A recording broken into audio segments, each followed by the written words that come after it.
Magandang araw mga kabubbles. Narito ang latest news ngayon sa PBA. San Miguel Beermen madaming good news ngayong Commissioner's Cup, at Magnolia Hotshots import Tyler Bay binuking kung ano ang sekreto nila sa kanilang winning streak this Commissioner's Cup.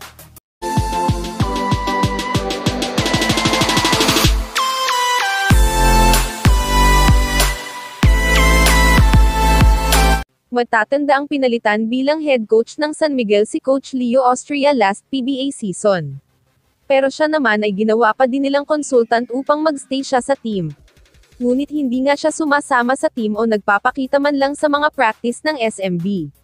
Ang sabi nga ng iba ay parang nagtampo nga si Coach Leo kaya't di siya sumasama sa team dati. Kaya't nalungkot nga ang ibang fans ng SMB dati dahil wala nga si Coach Leo sa bench ng SMB last season. Pero ayon kay Sir Kinito Hensen ay magtutulungan nga daw si Coach George Gallant at Coach Leo Austria ngayong PBA season para sa SMB. Kaya't ito'y good news nga sa mga SMB fans na makikita na muli nila ang coach na nagbigay sa SMB ng madaming championships. At isa pang ang good news sa SMB ay na-activate na nga itong rookie nilang si Kit Jimenez.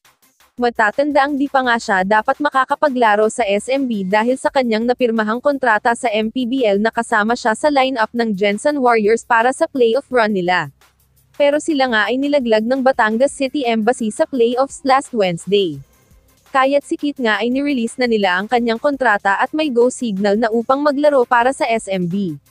Ayon nga kay Sir Kinito Hensen ay bukas nga ang kanyang debut game at ito nga din ang unang laro ng SMB this Commissioner's Cup. At binigyan pa nga siya ng regalo para sa kanyang debut game ng playing team captain coach nilang si Chris Ross.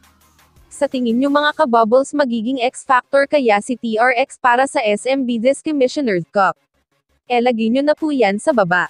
At Magnolia import Tyler Bay binuking ang sekreto ng Magnolia team kaya sila naka-winning streak ngayong Commissioner's Cup. Nasweep nga ng Magnolia ang 2023 PBA on tour at ni isang team nga ay walang nakatalo sa kanila dito, at hanggang ngayong Commissioner's Cup nga ay dire-diretso nga ang kanilang winning streak. At itong bagong import nga nilang si Tyler Bay ay ang chemistry nga daw ng team ang sekreto nila kaya tuloy-tuloy daw ang kanilang panalo. Sa tingin nyo mga kabubbles tuloy-tuloy na ba ang Magnolia sa tagumpay para sa championship this Commissioner's Cup? Lagay nyo na po yan sa comment section mga kabubbles.